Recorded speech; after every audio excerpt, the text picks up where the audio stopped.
నేడు 17వ అధ్యాయము చూస్తున్నాము. శ్రద్ధాత్రయ విభాగ యోగం.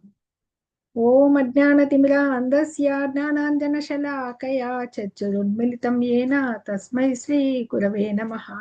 శ్రీ చైతన్యమనోభీష్టం స్థాపితం యేన భూతలే స్వయం రూపః కదా మహ్యం దదాతి స్వపదాంతికం. నమో విష్ణుపాదాయ కృష్ణప్రేష్ఠాయ భూతలే శ్రీమతే భక్తివేదాంత స్వామినితి నామినే. నమస్తే సరస్వతి దేవే గౌరవాణి ప్రచారిణే నిర్విశేష శూన్యవాది పాశ్చాత్య దేశతారిణే.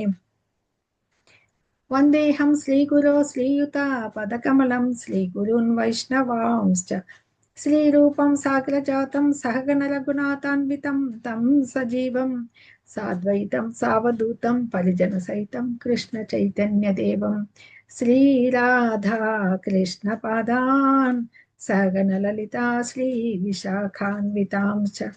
హే కృష్ణ కరుణా సింధో దీనబంధో జగత్పతే గోపేశ గోపికా కాంత రాధాకాంత నమోస్తుతే. తప్త కాంచన గౌరాంగి రాధే వృందావనేశ్వరి వృషభానుసుతే దేవి ప్రణమామి హరిప్రియే. వాంఛాకల్పతరుభ్యశ్చ కృపా సింధుభ్య ఏవ చ పతితానాం పావనేభ్యో వైష్ణవేభ్యో నమో నమః. జయ శ్రీ కృష్ణ చైతన్య ప్రభు నిత్యానంద శ్రీ అద్వైత గదాధర శ్రీవాసాది గౌర భక్త బృంద. హరే కృష్ణ కృష్ణ కృష్ణ హరే హరే, హరే రామ రామ రామ హరే హరే, హరే కృష్ణ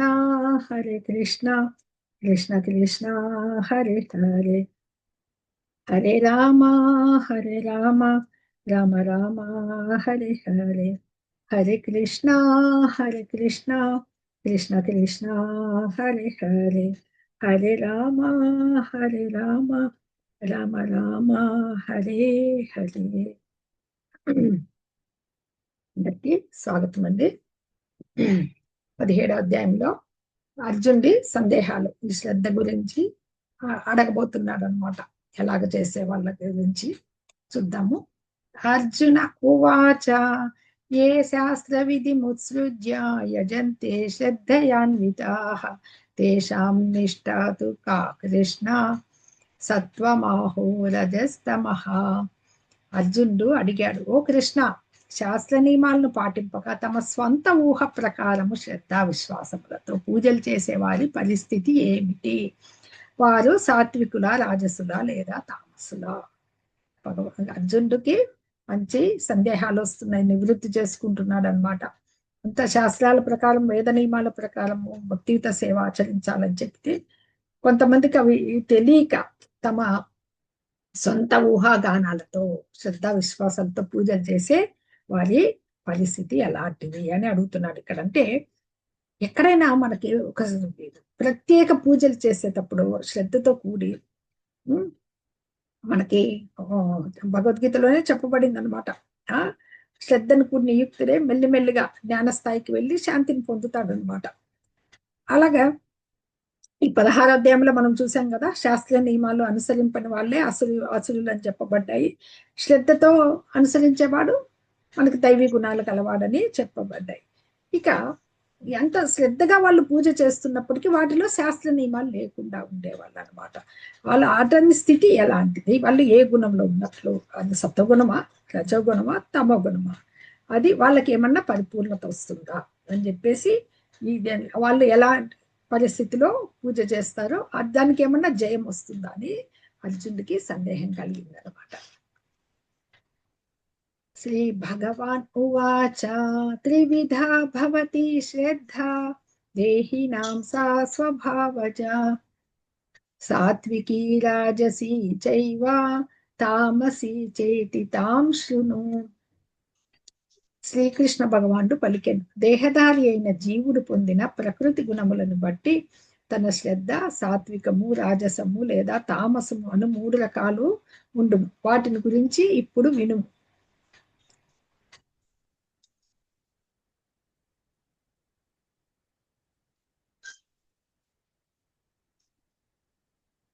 ఇప్పుడు చెప్తున్నా భగవంతుడు అనమాట. ఇది మనకి ఈ భౌతిక ప్రకృతిలో వస్తేనే ఈ ప్రకృతి త్రిగుణాలకు బందీ అయిపోతుంటాం కదా. అలాంటి ఆ త్రిగుణాలను అనుసరించే మన శ్రద్ధ కూడా ఈ 3 విధాలుగా ఉంటుంది అనమాట. సాత్వికము, రాజసము, తామసము అని చెప్పేసి. ఎందుకంటే ఈ ఈ పూర్వజన్మలో మనకి కర్మలను అనుసరించి ఈ త్రిగుణాలతో కూడిన కర్మను అనుసరించి ఇక్కడ ఆ ప్రకృతి గుణాలు ఉన్న దాన్ని బట్టి ఈ జన్మలో కూడా అదే ప్రత్యేక గుణం వస్తూ ఉంటుంది కదా. ఇది ఎప్పటి నుంచో జరుగుతున్న విషయమే అన్నమాట. అందుకని కానీ ఇవి ఎటువంటి గుణాల్లో ఉన్నా ఒక్కసారి భక్తియుత సేవలో ప్రవేశించి ఆధ్యాత్మిక గురువు సాంగత్యంలో ఆ శాస్త్ర నిబంధనలు పాటిస్తూ ఉంటే ఆ గుణాలు మారేదానికి అవకాశం ఉందన్నమాట. అంటే తమో గుణం నుంచి రజోగుణానికి, రజోగుణం నుంచి సత్వగుణానికి మార్చుకోగలరనమాట. అందుకని గురువు సమక్షంలో మనల్ని పరీక్షించుకోవాలి, పరిశీలించుకోవాలి, మనము చేసే పద్ధతి కరెక్టా కాదా అని చెప్పి అనమాట. హరే కృష్ణ. ఇక్కడ మనకి ఒకే కుటుంబంలోనే 3 త్రిగుణాలకి లోనైన వాళ్ళని మన ముగ్గురిని మీకు అందరికీ గుర్తుపట్టే ఉంటారు. వీళ్ళు రావణాసురుడు 3 అన్నదమ్ములు అనమాట. ఇక్కడ విభీషణుడు తమ్ముడు, అతను భక్తుడు కాబట్టి రాముడి దగ్గర ఆశ్రయం పొందుతాడు. కాబట్టి సత్వగుణంలో ఉంటాడు నిరంతరం. అన్నకి హితవు చెప్తాడు, వినడు. అలాగే రావణాసురుడు ఎప్పటికీ ఆ రజోగుణంలోనే ఉంటాడు. తన అహంకారానికి ఎప్పుడు తనను మించిన రాజు లేడని అహంకారంతో ఉంటాడు కాబట్టి రజోగుణం. ఇక కుంభకర్ణుడు ఇంకో తమ్ముడు రావణాసురుడికి. ఇతను ఎప్పుడు 2 తిండి నిద్ర, సోమర్ నిద్రిస్తూనే ఉంటాడు 6 నెలలు. అది అన్నమాట. అంటే అది ఈ ఒకే కుటుంబంలోని త్రిగుణాలు ఎలా బందీ చేస్తాయి అనేది ఇక్కడ చూపిస్తున్నారు. హరే కృష్ణ. ఎస్, ఇక్కడ మన కొద్దిగా రామాయణంలో చూపిస్తాం భీషణుడు ఎలాగ భగవంతే రావణ హితవు ఎక్కదు రజోగుణం వాళ్ళకి. నేనే అధికుని, నేనే అహంకారం ఉంటుంది కదా. అందుకని రావణాసురుడు సీతమ్మ వారిని తీసుకొని వచ్చి అపహరించి తీసుకొచ్చాక వదిలేయమని చెప్తే హితవు ఎక్కదు కాబట్టి ఆమెని బందీగా చేసుకుంటాడు కదా. అందుకని ఆ హితవు చెప్తారు, ఆమెను విడిచి రాముడికి శరణు వేయడమని చెప్తాడు. ఎక్కదు కాబట్టి అతన్ని దేశ బహిష్కరణ వదిలేస్తాడనమాట. అందుకు రాముడి ఆశ్రయం పొందుతాడు విభీషణుడు వచ్చి. అది ఇక్కడ చూపిస్తున్నారు. ఇంకా ఇతన్ని నిద్ర నుంచి లేపడానికి ఆ యుద్ధంలో రామరావణ యుద్ధంలో వీళ్ళు రాక్షసులు చాలా ప్రయత్నిస్తారు అనమాట. అది ఇక్కడ చూపిస్తున్నారు. ఎస్, మన జీవన శైలికి సంబంధించిన 7 విషయాలు: శ్రద్ధ, ఆహారము, యజ్ఞము, స్వభావము, వాక్కు, మనసు యొక్క నియంత్రణ, దానం. ఇవి మనకి ఈ 7 విషయాల్లో ప్రకృతి త్రిగుణాలు ఎలా పనిచేస్తాయి అనేది ఇక్కడ చెప్తారనమాట.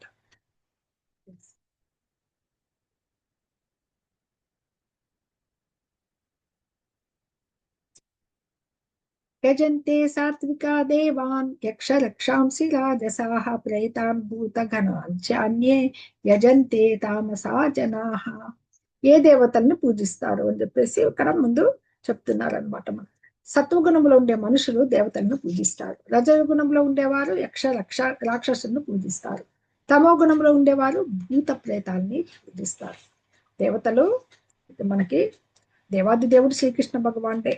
అయినా ఇంకా భగవంతుడే చెప్తున్నాడు, రకరకాల అర్చనలు చేస్తూ ఉంటారు కదా, పూజలు. శాస్త్ర నిర్దేశం ప్రకారం ఆయనే పూజనీయుడు.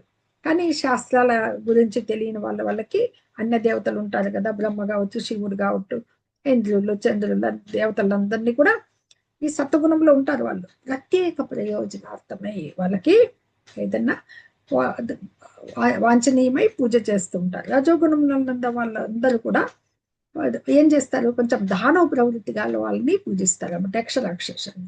ఇంకా తమో గుణంలో ఉన్న వాళ్ళు భూత ప్రేతాలు అంటే మీకు తెలిసే ఉంటుంది, క్షుద్ర దేవతలు ఉంటారు కదా, బలులు ఇస్తూ చేత బళ్ళు చేస్తూ వాళ్ళని పూజిస్తారు అనమాట. అది తమో గుణ లక్షణం అన్నమాట.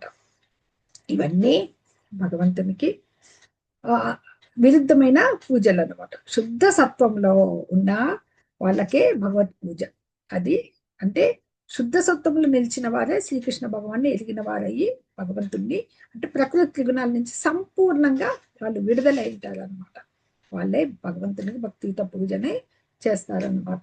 నిరాకారవాదులు ఉన్నారు కదా, అంటే భగవంతుణ్ణి నిరాకారంగా ఆకారం లేదు అని చెప్పేసి ఊహించే వాళ్ళు అనమాట. వాళ్ళు వాళ్ళు కూడా మన విష్ణు భగవాన్ని కానీ ఎవరు కానీ నిరాకార భావంలో ఆకారం లేదని భగవంతుణ్ణి పూజిస్తూ ఉంటారు అనమాట. నిరాకారునిగానే స్వీకరిస్తా ఉంటారనమాట.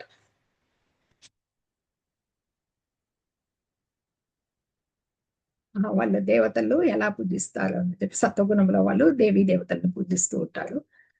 రజోగుణంలో ఉన్నారు యక్షరాక్షసుల్ని, భూతపేత ప్రశాచరులే తప్పు గుణంలో. అలాగే యు ఆర్ పార్టీకి భోజనం. ఓకే, మన ఆహారం గురించి చెప్పే ముందర ఇంకా ఈ అసురులు ఎలా ఉంటారు ఈ శ్రద్ధలో అనేది, వాళ్ళు చేసే పూజలు యక్షరాక్షసులు వాళ్ళని పూజిస్తారన్నప్పుడు మనకి దీంట్లో చూసుకోవచ్చు.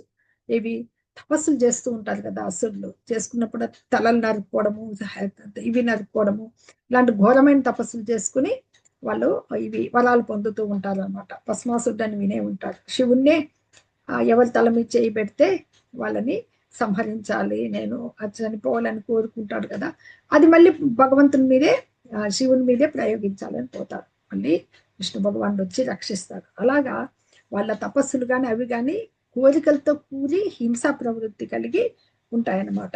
ఇంకా ఇప్పుడు కర్మను కొందరు ఏం చేస్తూ ఉంటారు, ఇప్పుడు శాస్త్రాల్లో తెలియని తపస్సులు తెలియని నిష్టలు సృష్టించుకున్న వాళ్ళు ఉంటారు కదా, అంటే ఆ ఉపవాసాలు వగైరాలు అవి చేస్తూ ఉంటారు. అలాంటివి చేసినప్పుడు శాస్త్రాల్లో లేని ఉపవాసాలు మనకి రాజకీయ నాయకులు తీసుకోండి, నువ్వు అంటే నిరాహార దీక్షకు ఒక టెంట్ వేసుకుని కూర్చునేస్తారు. ఆ నిరాహార దీక్ష ఎవరి కోసం చేస్తున్నట్లు, వాళ్ళ స్వలాభాపేక్ష కోసం, వాళ్ళ కోరిక కోసం, వాళ్ళ డిమాండ్స్ నెరవేర్చుకునేదానికి చేస్తారనమాట. ఇవంతా అశాస్త్రహీనములైన కర్మలు అనమాట. అవి గర్వము, విద్యాహంకారము, ఇంద్రియ భోగాలకి ఆసక్తి అనమాట. దానివల్ల ఎవరికి నష్టము, వాళ్ళ దేహము 5 రోజులు చేస్తారు, వారం చేస్తారు, అప్పుడు మళ్ళీ తీసుకుపోయి ఆ హాస్పిటల్లో జాయిన్ చేయడము, సెలైన్ పెట్టడము చేస్తూ ఉంటారు. అలాగే 2 విధాలుగా బాధ పెట్టినట్టు, వాళ్ళ దేహం బాధపడుతుంది, ఆ లోపల ఉన్న పరమాత్మకి ఆత్మారాముడు కూడా బాధపడతాడు అనమాట. ఇలాంటి తపస్సులన్నీ కూడా ఎక్కడ వేదవాంగ్మయంలో తెలపలేదనమాట. బలవంతంగా చేయించేటివి అని, ఇవి విధి నియమాలు లేనివి అని చెప్పేసి ఇలాగా ఇవి దానవ గుణాల వాళ్ళకి వర్తిస్తాయన్నమాట. ఇంకా మనకి ఈ త్రిగుణాలను అనుసరించి ఇప్పుడు వచ్చే శ్లోకంలో నుంచి మన భోజనం మనం తీసుకునేది ఇక్కడ మనకి 7 విషయాలు చెప్పారు కదా. 7 విషయాల్లో శ్రద్ధ ఎలా ఉంటుంది, ఆహారానికి వచ్చామన్నమాట. ఆహారం, ఈ ఈ ఆహారంలో ఈ త్రిగుణాలను అనుసరించి మనం భుజించే ఆహారం కూడా 3 విధాలుగా ఉంటాయి. అలాగే యజ్ఞము, దానము, తపస్సు ఇవి కూడా 3 విధాలుగా ఉంటాయి. అవి వివరించి చెప్తున్నారు అనమాట. ప్రకృతి త్రిగుణాలను అనుసరి ఎలా ఉంటాయి. యజ్ఞము, దానము, మనస్సు, తపస్సు అనేది మనుషుడు ఆచరించే నియమాలు. అవి 3 త్రిగుణాలతో కూడి ఎలా ఉన్నాయి అనేది చూద్దాం. ఆయుస్సత్వ బలారోగ్య సుఖ ప్రీతి వివర్ధనా రస్య స్నిగ్ధ స్థిర హృదయ ఆహార సాత్విక ప్రియ. సత్వగుణంలో ఉన్న వారికి ప్రియమైన ఆహారాలు ఆయువును పెంచుతాయి. బుద్ధిబలం, ఆరోగ్యం, ఆనందం మరియు సంతృప్తినిస్తాయి. ఇవి రసవంతము, పుష్టికరము, ఆరోగ్యకరమైనవి, హృదయానికి ఆహ్లాదకరంగా ఉంటాయి. సత్వగుణంలో తీసుకునే సాత్విక ఆహారం, భగవంతుడు ఏం చెప్పాడు, పత్రం పుష్పం ఫలం తోయమన్నాడు. ఆయనకి ప్రసాదం నివేదించేది సత్వగుణం. భగవంతుని ప్రసాదం అంటేనే మనము ప్రత్యేకంగా చాలా శ్రద్ధతో తయారు చేస్తాం అన్నమాట. అవి ఆ ఆహారం అనేది పాలతో తయారు చేసిన ఆహారాలు కానీ ఆ సత్వాహారం కానీ ఎట్లా ఉంటుంది, అది ఆయు ప్రమాణాన్ని పెంచేదన్నమాట. జీవితాన్ని పవిత్రమని వస్తాయి. భగవంతుడికి ఒకసారి అర్పిస్తే ఆయన చూపుతో, ఆయన చేత్తో తీసుకొని తినేది కదా, ఆయన ఇంద్రియాలు ఏ పనైనా చేస్తాయి, శుద్ధమైపోతుంది. అవి పవిత్రమనర్చి రేపి తృప్తిని, ఆనందాన్ని కలిగిస్తాయి అన్నమాట. అలాంటి ఆహారము ఇవి సత్వగుణస్తులు ఇష్టపడతారనమాట. రసపూర్ణాలు పుష్టికరము, ఆరోగ్యకరము, మనోప్రీతికరము అయి ఉంటాయి. ఇవి ఇంకా మనకి ఈ 3 అయిపోయిన తర్వాత ఈ సత్వగుణ ఈ 3 ఆహారాలకి తర్వాత మనకి భగవంతుడు ఇక్కడ చెప్పే ముందర ఈ ఆహారము తీసుకున్నప్పుడు ఇవి దీంట్లో స్నిగ్ధ అంటే మీకు కావలసిన బల పదార్థాలు ఎలా లభిస్తున్నాయి? పాలు, చాలా ఫ్యాట్ కోసం ఏవేవో తింటుంటారు కొవ్వు పదార్థాలని. పాలను మించిన ఆహారం ఇంకోటి లేదు. పాలు చాలా చాలా ఆరోగ్యకరమైనది. పెరుగు దాని నుంచి వచ్చిండేది కదా, ఎంతో బాగుంటుంది అన్నమాట. ఈ జంతువులు చంపి తీసుకునే కొవ్వు పదార్థాలు అవసరం లేదు. పాలు, వెన్న, మీగడ ఇవన్నీ దాని నుంచే వస్తాయన్నమాట. అందుకని ఇది నాగరిక పద్ధతి, పాలతో చేసిన స్వీకరిస్తే. అదే జంతువధ అనేది అనాగరికమైన పద్ధతి అన్నమాట. నెక్స్ట్ ఎస్, ప్రతి ఆహారం మీద ఒక తులసి పత్రం వేసి ప్రసాదం నైవేద్యిస్తారు. కట్వం లవణాతుష్ణ తీక్ష్ణ రూక్ష విదాహిన ఆహార రాజసస్యేష్ట దుఃఖ శోకామయ ప్రదాహ. చాలా చేదుగా, చాలా పుల్లగా, చాలా ఉప్పగా, వేడి పదునైన పొడి మరియు దాహం చేసే ఆహారాలు రాజసగుణం ఉన్న వారికి ప్రియమైనవి. ఇటువంటి ఆహారాలు బాధ, దుఃఖం మరియు రోగమును కలిగిస్తాయి. రజోగుణం వాళ్ళకి ఏమి ఇష్టమో చెప్తున్నారు. విపరీతమైన ఘాటు మసాలాలు తింటారు కొందరు. ఇంత నూనెలు వేడి వేడివి ఇలా తీసుకొని ఇలాగా చిన్న ఇనుప పుల్లలకు పుట్టి వేడి కాల్చుకొని అలా తినేటివి. అతి కారము, అతి వేడి మంట. మనకి భగవంతుడు అహం వైశ్వానరో భూత్వ, మనకి జఠరాగ్ని కూడా నేనే అన్నారు కదా, ఇంకా మంట పెట్టినట్లుగా అలాంటివి మండించేటివి ప్రేమైనటువంటి. ఇవి దుఃఖము, క్లేశము, రోగాలు. మనకు తెలుసు మసాలాలు తింటే ఏమొస్తుంది? ఎక్కువ అసిడిటీ ఫామ్ అవుతుంది, అల్సర్లకు దారితీస్తుంది. ఆ విపరీతమైన దాంతో మితిమీరి తిన్నారంటే అజీర్తి చేస్తుంది. ఇలాంటివన్నీ కూడా రోగ కారణాలు అవుతాయన్నమాట. అందుకని ఇవంతా కూడా రజగుణస్తులకి ఇష్టము అని చెప్తున్నారు. ఇప్పుడు తమో గుణం వాళ్ళకి ఏమి ఇష్టమో చూద్దాం. మసాలాలు, కారం చూపిస్తున్నారు ఇక్కడ. ఎస్, యాతయామం గతరసం పూతి పర్యుషితం చయత్ ఉచ్చిష్టమపి చామేధ్యం భోజనం తామస ప్రియం. ఈ తామస గుణస్థులకు భుజించుటకు 3 గంటలకు ముందు తయారు చేయబడినవి, రుచిరహితములైనవి, చెడిపోయినవి మరియు క్రుల్లినవి, ఎంగిలి మరియు నిషిద్ధ పదార్థాలు కలిగినట్టు ఆహారాలు తమో గుణులకు ప్రియమైనవి. అసలు ఆహారం ఎందుకు తీసుకుంటాం మనం? మన ఆయుష్ వృద్ధి కావాలని, మన మనస్సు పవిత్రంగా ఉండాలని, దేహానికి శక్తిని కలిగించాలి. ఇలాంటి ఆహారము తమో గుణస్తులకి ఒక ప్రసాదం తప్ప. అదైతే మనం మరుసటి రోజు కూడా స్వీకరించవచ్చు, పవిత్రంగా ఉంటుంది కదా అది. మిగతా ఆహార పదార్థాలన్నీ ఇలాగ ఇప్పుడు మనం చదివినవన్నీ కూడా యాతయామం, గత ముందు రోజు చేసుకునేటివి అనమాట. అవి రుచి లేని, కుళ్ళిన, కొందరు ఎప్పుడో పాచిపోయినటివి, ఎప్పుడో ఫ్రిడ్జ్ లో పెట్టుకునే 4-5 రోజులు పెట్టుకొని తినేటివి, ఇవన్నీ కూడా ఆహారము తామస గుణములు అన్నమాట. ఇది ఎందుకంటే మనకి భగవంతునికి అర్పించిన ఆహారమే అద్భుతంగా ఉంటుంది. ఇలాంటివన్నీ తీసుకోవడం వల్ల ఆ తమో గుణస్తులకి ఇంకా దాన్ని అరిగించుకునే దానికే కాదు, అనేక అనారోగ్య పాలవుతారనమాట. ఇప్పటి నేటి కాల ఫుడ్ చెప్తున్నారు. పిజ్జాలు, బర్గర్లు ఇవన్నీ కూడా రజోగుణస్తులకి ఎక్కువ ఇష్టం అన్నమాట. ఇది అవి ఎలా చేస్తారో తెలియదు, దాంట్లో ఏ పదార్థాలు వాడతారో కూడా తెలియదు. సాత్విక్, రాజసిక్, తామసిక్ ఎలా ఉంటుంది అనేది ఇక్కడ చూపిస్తున్నారు. Sattva, balance, harmony, positive, peace, clarity. అలాగే rajas, movement, activity, energy, excitement, passion, దుఃఖాన్ని కలిగిస్తుంది. Tamas, inertia, inactivity, negative, apathy, dullness. ఈ లక్షణాలు కనపడుతూ ఉంటాయి ఇక్కడ.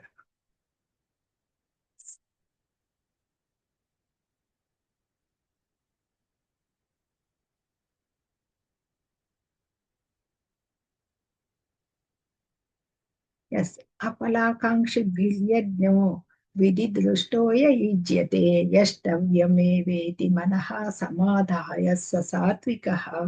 శాస్త్ర గ్రంథ యొక్క ఆదేశాల ప్రకారం విధిగా ప్రతిఫలం కోరుకొని వారు మనసులో దృఢ సంకల్పంతో చేసే యజ్ఞం సత్వగుణంతో చేయబడేటట్టు. మనం చెప్పుకున్నాం, 7 విషయాలు చెప్పుకున్నాము. అది ఒక్కొక్కటి వివరిస్తున్నాం అనమాట. ఆహారం, శ్రద్ధ 3 గుణాల్లో ఉంటుందని చెప్పాం కదా, ఆహారం అయిపోయింది. ఇప్పుడు యజ్ఞానికి వచ్చాం కదా మనము. ఎస్, యజ్ఞం ఎలా ఉంటుంది, సత్వగుణములో చేసే యజ్ఞము ఎలా ఉంటుందని చెప్పబోతున్నారు అనమాట. పూజలించడం అనేది అంటే, ఎప్పుడైనా ఓ యజ్ఞం ఆచరిస్తున్నాము నేటి కాలాల్లో, ఇది పూర్వకాలంలో ఋషులు ఆచరించేది, నేటి కాలంలో రాజులంతా చేసేవాళ్ళు. ఒక ఫలితాన్ని ఉపయోగి కోసం చేసేది యజ్ఞము.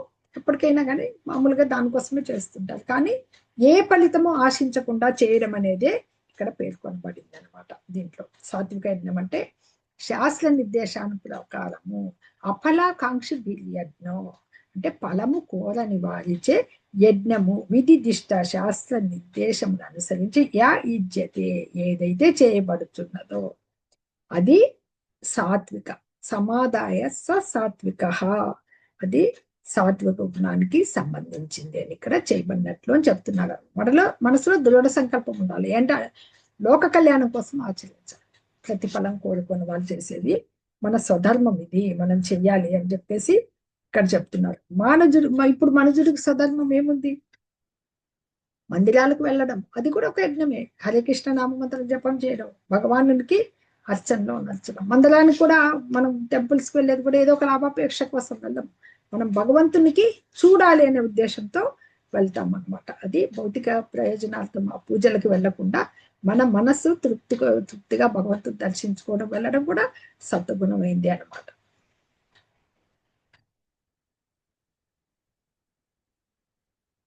హరే కృష్ణ. ప్రస్తే ధర్మ అయిన కలియుగ సంకీర్తన యజ్ఞం. ఇప్పుడు మనకి కలియుగ ధర్మం ఏది? సంకీర్తన యజ్ఞం. భగవంతుడే యజ్ఞానాం జప యజ్ఞోస్మి అన్నారు మనకి విభూతి యోగంలో 10వ అధ్యాయంలో వస్తుంది కదా. హరే కృష్ణ కృష్ణ కృష్ణ హరే హరే, హరే రామ రామ రామ హరే హరే. అలాగే అభిసందాయతు ఫలం దంబార్థమపి చైవయత్ యుజ్యతే భరత శ్రేష్ఠ యజ్ఞం విద్ధి రాజసం. ఓ భరత శ్రేష్ఠ, ప్రతిఫలాపేక్షతో అహంకారం కోసం చేయబడి యజ్ఞం రజోగుణం యొక్క స్వభావం అని తెలుసుకోవాలి. అది భౌతిక లాభం కోసం ఆచరించే వాళ్ళు ఆచార కర్మలు అన్నమాట. యజ్ఞాలు అవి ఉనరిస్తూ ఉంటారు. అట్లాంటి ఆచార కర్మలన్నీ కూడా అవి మనకి లాభం కొరకే అనమాట. రజోగుణంలో ప్రతిఫలాపేక్ష ఉందంటే రజోగుణం. విధిహీనమ సృష్టాన్నం మంత్రహీనమ దక్షిణం శ్రద్ధా విరహితం యజ్ఞం తామసం పరిచక్షతే. శాస్త్ర నిర్దేశాల పట్ల గౌరవం లేకుండా, ప్రసాద వితరణం లేకుండా, వేద మంత్రాల ఉచ్చారణ లేకుండా, దక్షిణ లేకుండా అశ్రద్ధతో ఆచరించే యజ్ఞాన్ని తామస యజ్ఞం అని చెప్తారు. ఇప్పుడు నేటి కలియుగంలో చెప్తున్నారు, స్ట్రైకులు చేస్తుంటారు, తగలబెడుతుంటారు. ఇవన్నీ ఎందుకోసం? తామస గుణములు ఎవరికి నష్టం? భవనాలు తగలబెట్టుకోవడం, బస్సులు తగలబెట్టుకోవడం, ఇవన్నీ కూడా అన్నమాట. ఎందుకు అనేది ఇది ఈ ఈ శ్రద్ధ అనేది తామస గుణాలు ప్రధానమైన శ్రద్ధకి శ్రద్ధారాహిత్యమేది. ధనలాభం కోసమే పూజించి ఆ ధనం ఏదో ఒక మంచి వ్రతం చెప్పారనుకోండి, నెరవేరి డబ్బులు వచ్చిందనుకో, దాన్ని అది ఎందుకు ఉపయోగిస్తాడు? తమ గొడుగులో ఉన్నాడు వచ్చిండేది అది మళ్ళా ఇంద్రియ భోగాలకి ఉపయోగిస్తాడు అనమాట. అందుకని ఇలాంటి ధర్మ కార్య ప్రదర్శనలు అంటే యజ్ఞం చేసినా అది యజ్ఞం కిందికి రాదనమాట. అది తామస గుణస్తులకి ఆచరించే యజ్ఞం అని ఇక్కడ చెప్పబడుతుంది. దేవద్విజ గురు ప్రాజ్ఞ పూజనం శౌచమార్జవం బ్రహ్మచర్య మహింస శారీరం తప ఉచ్యతే. ఇప్పుడు తపస్సు అంటే మనం ముక్కు మూసుకొని చెట్టు కింద కూర్చొని చేసే తపస్సు కాదు. మనం ఆచరించే విధి విధానాలు తపస్సులు అనబడతాయి అన్నమాట. అవి 3 గుణాల్లోనే ఎవరెవరు ఎట్లా ఆచరిస్తారని చెప్తున్నారు. ఆ సాత్విక తపస్సులో కూడా మళ్ళీ 3 రకాలు ఉంటాయి అన్నమాట. ఇలా విభజించి చెప్తున్నారు అనమాట. అది అందులో శరీరము, వాక్కు, మనస్సు అనమాట. ఈ 3 తపస్సులు ఉన్నాయి. సత్వగుణం వల్లపై శరీరము, వాక్కు, మనస్సు. ఈ శరీరంతో ఆచరించేది ఎవరిని అంటే భగవంతుణ్ణి, దేవుణ్ణి, భగవంతుని, దేవాది దేవుణ్ణి, ద్విజ బ్రాహ్మణులని, గురు అంటే ఆధ్యాత్మిక గురువుని, ప్రాజ్ఞ పూజనీయుల్ని, ఎవరైతే పెద్దలను గౌరవించాలనో తల్లిదండ్రులు కావచ్చు, బంధువులు కావచ్చు, వాళ్ళని మొదలగు వారిని పూజించుట. పూజనం శౌచమార్జవం. పూజించుట.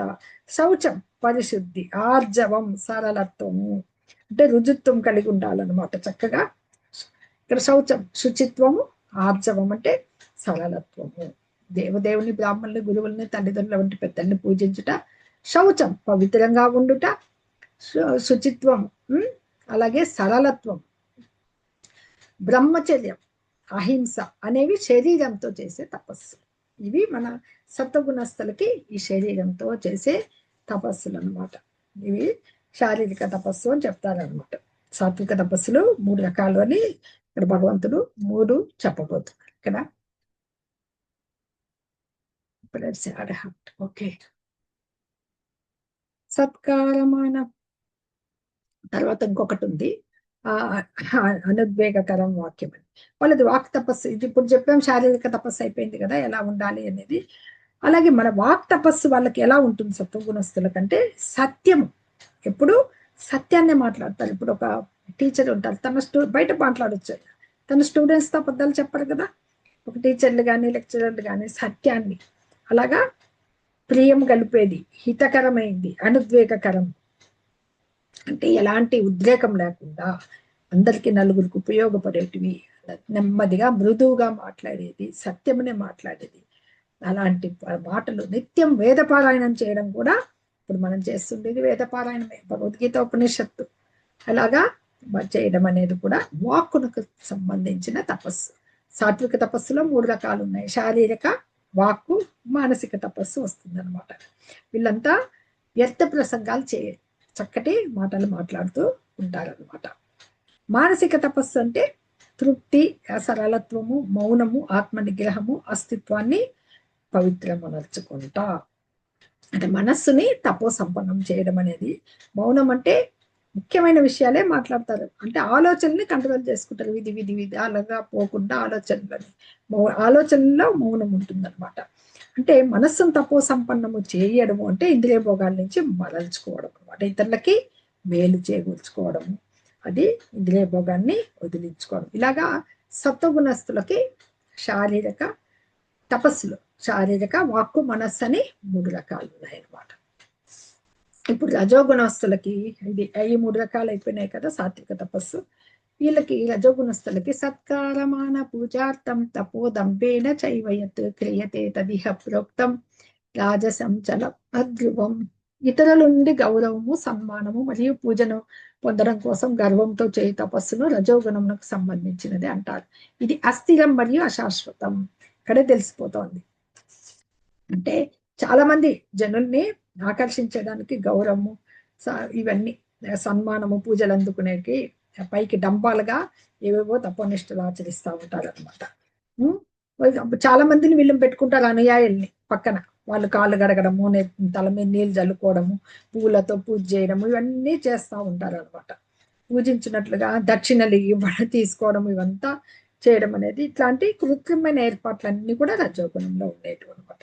వీటికి నుంచి వచ్చే ఫలితాలు శాశ్వతమైనవి. మూఢగ్రాహేణ ఆత్మని యత్పీడయా క్రియతే తపః. మూఢగ్రాహేణాత్మనో యత్పీడయా క్రియతే తపః పరిస్యోత్సాదనార్థం వా తత్తామసముదాహృతం.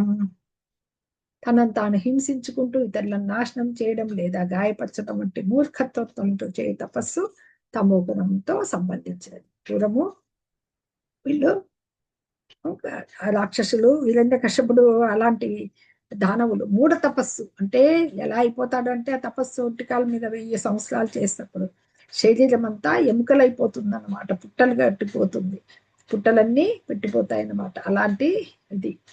అలాగే ఇప్పుడే భస్మాసురుడు చెప్పాం కదా, అలాగా వాళ్ళు అంతా ఖండించుకుంటూ, దేహాలని ఖండించుకుంటూ అలా చేస్తూ ఉంటారన్నమాట. ఇలాంటి సరే, హిరణ్యకశిపుడు తన అమరుడు, మరణమే రాకూడదని తపస్సు చేశాడు, కానీ తెచ్చుకోగలిగాడా? లేదన్నమాట.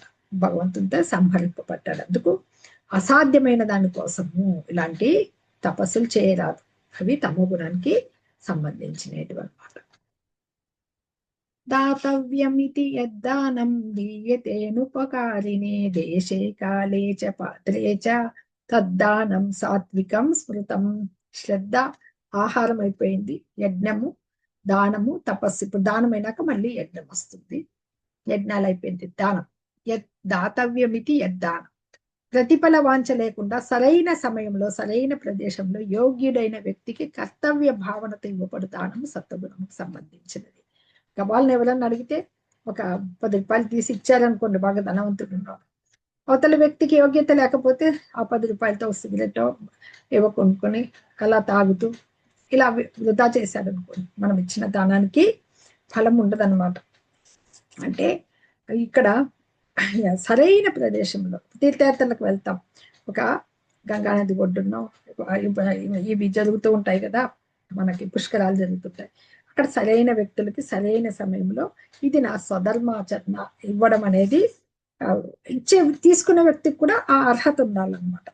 అది అంటే గ్రహణాల్లో టైంలో ఇస్తుంటాం కదా తీర్థక్షేత్రాల్లో, ఈ అమావాస్య రోజుల్లో అలాగా టైం కూడా పడుతుంది అనమాట. పితృదేవతలు తలుచుకొని ఆ యోగ్యులైన బ్రాహ్మణులకో భక్తులకో ఇస్తుంది, స్వయం పాకం ఇస్తుంటారు కదా దేవాలయానికి కానీ ఇవ్వాలన్నమాట. అది ఎలాంటి మన ప్రతిఫలాపేక్ష దాని నుంచి ఆశించకూడదు. ఈ దానం ఇస్తున్నా నాకేమొస్తుంది, భగవంతుడు నాకేం ఇస్తాడు అనే ఉండకూడదు. ఇప్పటికీ ధనహీనులకి కరుణా స్వభావంతో దానం చేయాలన్నమాట. లేకపోతే ఆ దానం చేసిన ఫలం కూడా నశించిపోతుంది అనమాట. పుణ్యం బదులు పాపం తెచ్చుకున్న వాళ్ళు అవుతారు. ఎత్తు ప్రత్యుపకారార్థం ఫలముద్దిశ్య వా పునః దీయతే చ పరిక్లిష్టం తద్దానం రాజసంస్కృతం. కానీ ఏదో ప్రతిఫలము కోరుతూ లేదా సొంత కోరికలతో లేదా ఇష్టం లేకుండా చేసిన దానము రజోగుణానికి సంబంధించినదిగా చెప్తుందన్నమాట. ఎక్కడికి కొందరు వచ్చి ఇది చేస్తే అది వస్తుంది అది వస్తుంది అని కొన్ని వ్రతాలు బలవంతంగా చేపిస్తారు. ఇంత ఒక 50,000 లక్షల రూపాయలు ఖర్చు పెట్టేసి చేస్తారు. అదే ఎందుకు ఖర్చు చేశానని పశ్చాత్తాపడ్డాడు అనుకోండి, నీకు ఆ యజ్ఞ ఫలం ఏం చేస్తుంది. అలాగే కొందరు బాస్ ఉంటారు, కొందరు విరాళం కోసం వస్తారు. తను ఇవ్వకుండా ఆఫీసులో పనిచేసే వ్యక్తిని పంపించి ఇతను కొంచెం ఇయ్యి అంటే అతని దగ్గర ధనం లేకుండా మనసులో తిట్టుకుంటూ ఇస్తాడు. ఇచ్చేదేదో ఆయన ఇవ్వకుండా నా చేత కూడా ఈ దానాలు ఇప్పిస్తున్నాడు కదా అని. ఇలాంటివన్నీ రజోగుణానికి సంబంధించిన దానాలు. మనస్ఫూర్తిగా నువ్వు దానం చేస్తున్నావు లేదన్నమాట. కొందరు ఇంత ఖర్చు చేశాను నేను అని అహంకారంతో కూడా చేస్తూ ఉంటారు అనమాట. ధర్మ సంస్థలకి అవన్నీ కూడా సంఘాలకి దానాలు ఇస్తూ ఉంటాయి కొన్ని, అది కూడా ఇంద్రియ భోగమే కొనసాగుతూ ఉంటాయి. కాబట్టి వేదాల్లో చెప్పిన సాత్విక దానమే అందరూ ఆచరించాలన్నమాట. ఆదేశకాలే యద్దానం అపాత్రేభ్యశ్చ దీయతే అసత్కృతమవజ్ఞాతం తత్తామసముదాహృతం. అదేశకాలే అంటే అపవిత్రమైన స్థలమును కాలమునందు ఏ దానమైతే అపాత్రేభ్యశ్చ అర్హత లేని వారికి పడుతుందో, అసత్కృతం గౌరవం లేకుండా, అసత్కృతం గౌరవం లేకుండా, అవజ్ఞాతం ఎలాంటి శ్రద్ధ లేకుండా ఇస్తే తామస గుణానికి సంబంధించింది. అనువు కాని చోట కాలంలో అపాత్రుడికి అవమానకరంగా ఇచ్చే దానం తమో గుణానికి సంబంధించినదిగా చెప్పబడుతుంది అనమాట. మత్తు పదార్థాలు తీసుకునే వాళ్ళకి, పేకాటలు ఆడుతూ అంటే జూతమాడే వాళ్ళకి, ఇంకా అలాంటి వీటికి వ్యసనాలకు బానిసైన వాళ్ళకి ఇచ్చామనుకోండి దానాలు, అది చాలా తమో గుణమైన దానం అనమాట. అలాంటి దానం చేయడం వల్ల ఏమవుతుందంటే వాళ్ళని ప్రోత్సహించినట్లయితుంది. పాపుల్ని, వాళ్ళు పాప మార్గంలో వెళ్తున్నారు కదా, అలాంటి పాపులకి మనము ఇచ్చినట్లయితుంది అనమాట. అది ఒకవేళ పాత్రుడైన వాళ్ళకి ముందనుకోండి ఇలా విసిరి పారేయడము, శ్రద్ధ గౌరవం లేకుండా నిర్లక్ష్యంగా ఇవ్వడము కూడా తమో గుణ దానం అవుతుంది అనమాట. ఓం తత్సతి నిర్దేశో బ్రహ్మణస్త్రివిధ స్మృతః బ్రాహ్మణాస్తేన వేదాశ్చ యజ్ఞాశ్చ విహితా పురాః. 7 రకాలైన ఇవి చెప్పారు. ఇప్పుడుకి యజ్ఞాల గురించి చెప్పినప్పుడు మనకి ఆ యజ్ఞాలు ఎలా ఆచరించబడతాయి, ఏ వర్డ్స్ తో ఆచరించబడుతున్నాయి, 3 పదాలు చెప్పబడుతున్నాయి అనమాట. మనకి భగవంతుడు వివరించబోతున్నారు అనమాట. సృష్టి ప్రారంభం నుండి ఓం తత్ సత్ అని 3 పదాలు పరబ్రహ్మాన్ని సూచించడానికి వాడబడ్డాయి. భగవంతుని సంతృప్తి కొరకు వేద పఠనము మరియు యజ్ఞాలు చేయనప్పుడు బ్రాహ్మణులు ఈ 3 పదాలని ఉపయోగించారు. ఇప్పుడు సృష్టి ప్రారంభం నుండి ఈ 3 పదాలు వచ్చాయన్నమాట. ఓం తత్ సత్ ఇది నిర్దేశో అని సూచన. బ్రహ్మణ దేవదేవునకు త్రివిధ 3 విధములైన స్మృత భావింపబడినది. బ్రాహ్మణాస్తేన బ్రాహ్మణులు వేదాశ్చ వేద గ్రంథాలు కూడా ఇవి ఉపయోగింపబడ్డాయి. వేద మంత్రాలు ఉచ్చరించినప్పుడు, అలాగే భగవంతుని ప్రీత్యర్థమై యజ్ఞ, ఈ 3 దీనికి ముందు పరబ్రహ్మాన్ని సూచించడానికి, భగవంతుని సంతృప్తి చేయడం కోసం, వేదాధ్యయనం కోసం యజ్ఞాలు చేయనప్పుడు ఈ 3 పదాలు ఉపయోగపడ్డాయి. ఏవి? ఓం తత్ సత్ అన్నమాట. ఇవి ఈ ఓం తత్ సత్ అనేది శాస్త్ర నిర్దేశాలను అనుసరించి ఉన్నాయన్నమాట. అవి ఇందులో ముఖ్యంగా పరతత్వమైన భగవంతుని ఓం తత్ సత్ అని సూచిస్తాయన్నమాట. భగవంతుని సూచిస్తాయన్నమాట. అంటే ఇప్పుడు యజ్ఞం అనే దానము, యజ్ఞము, తపస్సు చెప్పుకున్నాం కదా, అవన్నీ కూడా సత్వగుణంలోనే ఆచరించాలన్నమాట. ఈ 3 పదాలు భగవంతుని కోసము ఖచ్చితంగా వాడబడుతుంటాయి. ఈ 3 ఉపనిషత్తులోంచి తీసుకోబడ్డాయి అన్నమాట. ఓం ఒకటి, తత్ సత్ అనమాట. ఏమైనా ఈ 3 పదాలని కూడి ఎవరైతే దానము, యజ్ఞము, తపస్సు మొదలిస్తే అది ఇప్పుడు కృష్ణ భక్తి భావంలో వచ్చినట్లు అనమాట. ఈ 3 పదాలను కూడి వచ్చే కృష్ణ భక్తి భావంలో వచ్చినట్టు. అందుకనే ఇప్పుడు యజ్ఞము, దానము, తపస్సును చేపట్టే తత్వజ్ఞులు ఈ 3 పదాలు ఎప్పుడైతే ప్రారంభిస్తున్నారో, ఇట్లాంటి యజ్ఞాలు కానీ, దానాలు కానీ, తపస్సు కానీ ప్రారంభించే ముందు ఓం ఓం ఉపయోగిస్తారు అనమాట. అది మనకి ఓకే, ఓం అని వస్తుందని చెప్పాం కదా. అలాగే తత్ అనే శబ్దం ఎప్పుడు వస్తుందంటే యజ్ఞము, దానం, తపస్సు ఆ యజ్ఞం ఆచరించేటప్పుడు వస్తుంది. స్టార్టింగ్ ఏమో ఓంతో స్టార్ట్ చేస్తారు, ఆచరించేటప్పుడు తత్ అనే పదాన్ని కూడి కొనగిస్తారు అనమాట. అంటే భౌతిక బంధనం నుంచి విడుదలను పొందుటే అంటే ఆధ్యాత్మిక కర్మల యొక్క ముఖ్య ప్రయోజనం అనమాట. సత్ అనేది తదుపరి మనకి ఏదైతే పరతత్వం అంటే అదే భగవంతుణ్ణి సూచించడం. సత్ అంటే సత్యం, పరమసత్యం ఎవరు? భగవంతుడు. భక్తియుత సేవా యజ్ఞానికి, యజ్ఞము, దానము, తపస్సు అంటే ఇక్కడ యజ్ఞం ఏంటి? భగవంతుని భక్తియుత సేవ. ఆ యజ్ఞానికి పరమ లక్ష్యం ఇది, పరతత్వం సత్. అందుకని కుంతి కుమార దివ్యములై ఉండి పరమ పురుషుని ప్రీత్యర్థమై వనరించబడు సర్వ యజ్ఞ తపో దాన కర్మల వలె అట్టి యజ్ఞకర్త కూడా సత్యమే. యజ్ఞకర్త ఎవరు? యజ్ఞం చేయబడే వాళ్ళు కూడా భగవంతుడు సత్యమే అని ఇక్కడ చెప్తూ ఉన్నారనమాట. ఓం తత్సత్. అన్ని కార్యాల్లో కూడా జీవుడు ఈ చరమ మోక్షానికే కదా ప్రయత్నిస్తుంది. ఆ చరమ మోక్షంలో పవిత్రీకరణ విధానాలు అవలింపబడతాయి కాబట్టి ఆ కార్యాలన్నింటిలో కూడా ఓం తత్సత్ అనే మంత్రాన్ని ఉపయోగిస్తారు అనమాట. హరే కృష్ణ.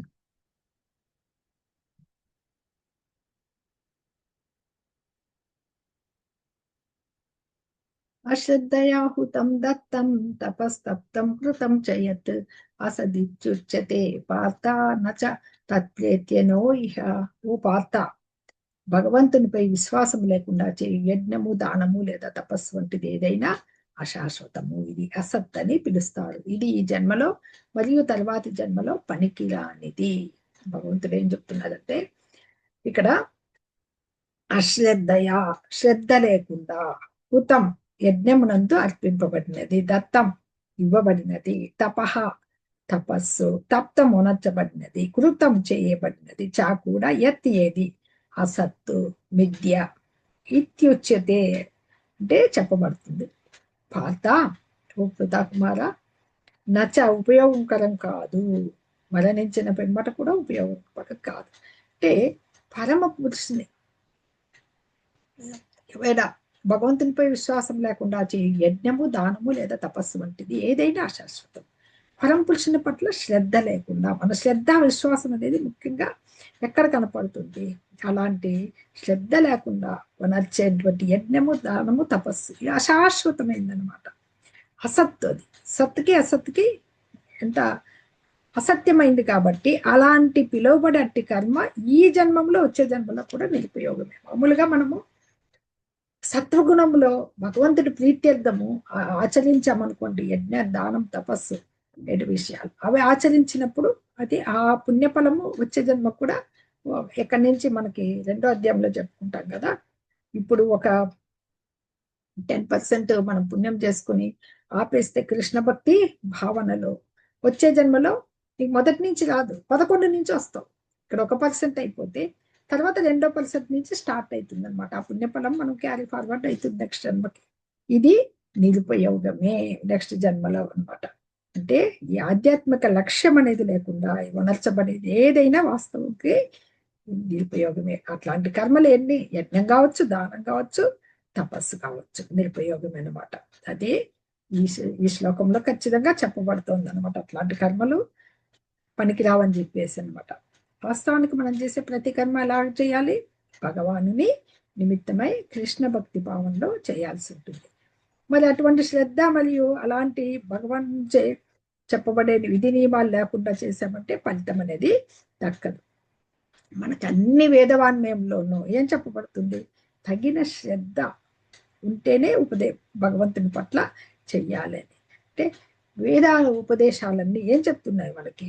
ముఖ్య లక్ష్యము భగవాన్ని అవగతం చేసుకోవడం అనమాట. ఈ విషయాన్ని, ఈ నియమాల్ని పాటించకుండా కేవలము ఎవ్వరూ జయాన్ని పొందలేరనమాట. కనుక ఆధ్యాత్మిక గురువు నేతృత్వాన మనం చేయాల్సిన పని ఏమి? మొట్టమొదటి నుంచి భక్తి భావంలోనే కర్మలు చేస్తూ రావాలి. మనకి అదనమాట. మామూలుగా ఈ బద్ధ జీవితంలో మనుషులంతా ఉనరించేది ఏది? చాలా మందికి వర్క్ ఉండదు.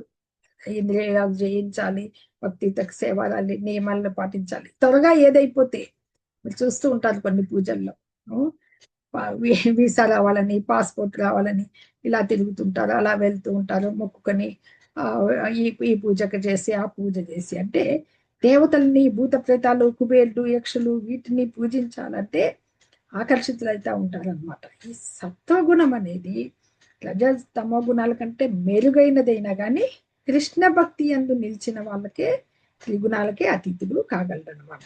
ఈ గుణాలందు మెల్లిమెల్లిగా ఉన్నతి పొందే మార్గం ఒకటి ఉన్న భక్తుల సాంగత్యంలో మనం చెప్పాం, సాధు సంఘం. ఆ భక్తుల సాంగత్యంలో కృష్ణ భక్తులు నిలవగలించే అది ఉత్తమ మార్గము. అదే మెయిన్ గా ఈ అధ్యాయంలో చెప్పబడే సారాంశం అనమాట. దీంట్లో జయం పొందాలంటే ఏం చేయాలి? మొదటి నుంచి సరి అయిన గురువును పొంది ఆయన నిర్దేశమందు శిక్షణను బడయవలసి ఉంటుందన్నమాట. శిక్షణ పొందాలి. ఆ శిక్షణ పొందితే ఆ శ్రద్ధ అనేది భగవంతుడు కలిగిస్తాడు ఆ గురువు ఆదేశంలో అనమాట. ఆ శ్రద్ధను పొందగలరు. కాలక్రమంగా అలాంటి శ్రద్ధ మెల్లిగా ఇంప్రూవ్ అయినప్పుడు ఏమవుతుంది? కృష్ణ ప్రేమగా వస్తుంది అనమాట. ఈ ప్రేమే, కృష్ణ ప్రేమ పొందడమే సర్వజీవుల అంతిమ లక్ష్యం అనమాట. ఈ ప్రత్యక్షంగా ఈ కృష్ణ భక్తి భావనని నేర్చుకోగలుగుతారనమాట. ఒకసారి మళ్ళీ రివిజన్ చేసుకుంటే. హరే కృష్ణ.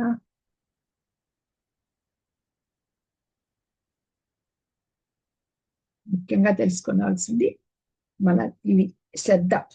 భగవంతుడు మళ్ళీ ఓసారి చెప్తే మనకి 2వ శ్లోకంలో చెప్తారు. అర్జునుడు ఏమడిగాడు? ఎలాంటి నియమాలు పాటించని వారి పూజలు వృధా అని చెప్పి చెప్తారు అనమాట. దేహదారికి మనకి ప్రకృతి త్రిగుణాలకు లోబడి ఉన్నాం కదా మనము. దానికి తగ్గట్టుగా శ్రద్ధ 3 రకాలుగా ఉంటది. సాత్వికము, రాజసము, తామసము అనేసి ఉంటుందన్నమాట. మా గుణాలు మార్చుకోవచ్చు మనం మన భక్తియుత సేవలో, మనకు ఆధ్యాత్మిక గురువుతో. ఆహారం చూసాం. సత్వగుణస్థులు చక్కటి ఆహారం భగవంతునికి ప్రీతికరంగా ఆయనకు సమర్పించి తీసుకునే ఆహారం స్నిగ్ధ రస పూర్ణమైంది, ఆయుష్ను పెంచేది, ఆహ్లాదాన్ని కలిగించేది, ఆరోగ్యాన్ని ఉనర్చేది తీసుకుంటారు. అదే రజోగుణస్థులు కట్వముల లవణాతృష్ణ, అతి చేదు, పులుపు, కారము, మసాలాలు అవన్నీ తిని ఆరోగ్యాన్ని కొంచెం చెడగొట్టుకుంటారు. ఇంకా నిన్నటివి ఎప్పుడో కుళ్ళిపోయినటివి అలా తామస గుణస్తులు తీసుకుంటా 3 రకాలు చెప్పాం. ఇవి శ్రద్ధ ఎలా ఉంటుంది, ఆహారము ఎలా తీసుకుంటారు అని చెప్పి చెప్పారు కదా. ఆ శ్రద్ధ మన హృదయంలో కూడా శ్రద్ధ ఎలా ఉంటుందంటే, సత్వగుణంలో స్థితి ఉందనుకోండి, శ్రద్ధ సత్వగుణంలో ఉంది అనుకుంటాం అనమాట. రజోగుణంలో స్థితి అయి ఉంటే రజోగుణంలో ప్రతిష్టమవుతుంది. తమో గుణంలో నిలిస్తే మన శ్రద్ధ తమో గుణంలో ఉంటుంది. హృదయము ఇలాంటి గుణాల చేత కలుషితమైనప్పుడే మనకు హృదయము రకరకాల ధర్మాలు నియమాలు అంటే కలుషితం అంటే కొత్త కొత్త ధర్మాలు నియమాలు. ఇప్పుడు రకరకాల మతాలు ఉన్నాయి, రకరకాల పూజలు ఉన్నాయి, కొత్త కొత్త ధర్మాలు నియమాలు పెట్టుకుని ఆ పూజల్లో నిమగ్నమైపోయి ఉంటారనమాట. అందుకే ఈ రకరకాల శ్రద్ధలను బట్టే వివిధ రకాలైన పూజా విధానాలు ఏర్పడుతూ ఉన్నాయన్నమాట. ఎందుకంటే శ్రద్ధ ఒక దేవుడి మీదే నిలబడ్డం కానీ, ఒక ఊహా చిత్రం మీద నిలబడ్డం కానీ, కల్పిత భగవాన్ అంటే మనుషులకు కూడా కొంతమందికి భగవంతులాగా పూజించుకుంటున్నారు అన్నమాట. కానీ దృఢమైన శ్రద్ధ అనేది భౌతిక సత్వగుణ కర్మ గుణకర్మల ఫలితమై ఉందన్నమాట. అది ఉంటుందన్నమాట. ఇంకా దాన్ని శుద్ధ సత్వంలో వెళ్తే భగవంతుని పొందుతాం. అది శ్రద్ధ. ఇది ఆహారం, యజ్ఞము చూసాం మనం, శారీరక యజ్ఞము, సత్వగుణ యజ్ఞము, తమోగుణ రజోగుణ యజ్ఞము, తమోగుణ యజ్ఞము. అలాగే స్వభావం, వాక్కు, వాక్కు, మనస్సు, శారీరక. సత్వగుణస్తులు ఈ మూడు సత్వగుణ యజ్ఞం తపస్సు చేస్తారు అనమాట. అవి ఈ మూడు తపస్సుగా చెప్పబడతాయి. యజ్ఞం కూడా మూడు రకాలుగా మనము చూడడం జరిగింది. అలాగే తపస్సు కూడా మూడు విధాలైన తపస్సు చూసాం మనం. ఈ మూడు విధాలు అంటే ఈ సాత్విక యజ్ఞం ఏముంటుంది, ఫలాలు కోరకుండా చేసే యజ్ఞం అయితే, భౌతిక లాభం కోసం చేసేది రజోగుణము. తమో గుణం వాళ్ళు అసలుకి ఏది శాస్త్ర నిర్దేశాల మీద గౌరవం ఉండదు, ప్రసాద వితరణ ఉండదు, వేద మంత్రోచ్చారణలు ఉండవు, బ్రాహ్మణులకు దక్షిణలు ఇవ్వరు. అలాంటి శ్రద్ధారహితమైంది వీళ్ళు చేస్తారు. సో ఇవి కూడా మూడు రకాలు. అలాగే స్వభావం ఎలా ఉంటాయి తపస్సులో నచ్చడం అనేది మనకి మూడు స్వభావాల్లో శారీరక తపస్సు, వాక్ తపస్సు, మనో. ఇవి సాత్వికంలో వాళ్ళకి ఉంటాయి కదా, పెద్దల్ని గౌరవించడము, పూజించడము, అలాగా ప్రియంగా మాట్లాడడం అనేది మానసిక తపస్సు, మౌనంగా ఆత్మ నిగ్రహంగా ఉండడం అనేది సాత్విక తపస్సు అయితే. అలాగే ఈ వీళ్ళు ముగ్గురు రజోగుణం వాళ్ళు ఎలా ఉంటారు అని చెప్పేసి ఇక్కడ మూడు తపస్సులు మనకి చెప్పబడ్డాయి అన్నమాట. గౌరవము, సన్మానము, గర్వం కొరకము, వనర్చే తపస్సు, అది రజోగుణం అయితే. ఇంకా వీళ్ళు తమను తాను హింసించుకునే తపస్సు చేస్తారు. అది ఇంకా దానం కూడా అలాగే చెప్పబడ్డాం. సరైన వాళ్ళకి ఇచ్చేదే మనకి అని. ఇవి సరి అయిన ప్రదేశంలో చేయకపోతే, ప్రతిఫలాపేక్షతో చేస్తే అది కూడా రజోగుణము, అహంకారంతో చేస్తే తమో గుణం. ఈ రకంగా ఈ 7 విషయాల గురించి మనకి ఈ చాప్టర్ లో భగవంతుడు శ్రద్ధ, మన యొక్క శ్రద్ధను బట్టి పూజా విధానాలు మార్చుకున్నాం అనుకోండి, వివిధ దేవీ దేవతలు మనుజుల్ని వాళ్ళని వీళ్ళని పూజించేది ఇవన్నీ చేయడం వల్లనే ఏమవుతుందంటే రకరకాలైన ధర్మ నియమాలు పుట్టుకొస్తున్నాయి అన్నమాట. ధర్మాలు, నియమాలు మన శ్రద్ధలను అనుసరించి రకరకాలైన పూజా విధానాలు పుట్టుకొస్తున్నాయి అన్నమాట. అన్నిటికంటే ఉత్తమమైనది దేవాది దేవుడైన భగవంతుడే మన శుద్ధ సత్వంలోకి వెళ్ళి ఆయన పొందగలగాలి అనేది ఒక ఆధ్యాత్మిక ఆచార్య నిర్దేశంలో మనం కృష్ణ ప్రేమను తెచ్చుకోవాలనేది ఈ చాప్టర్ యొక్క సారాంశము. హరే కృష్ణ. హరే కృష్ణ హరే కృష్ణ కృష్ణ కృష్ణ హరే హరే, హరే రామ రామ రామ హరే హరే.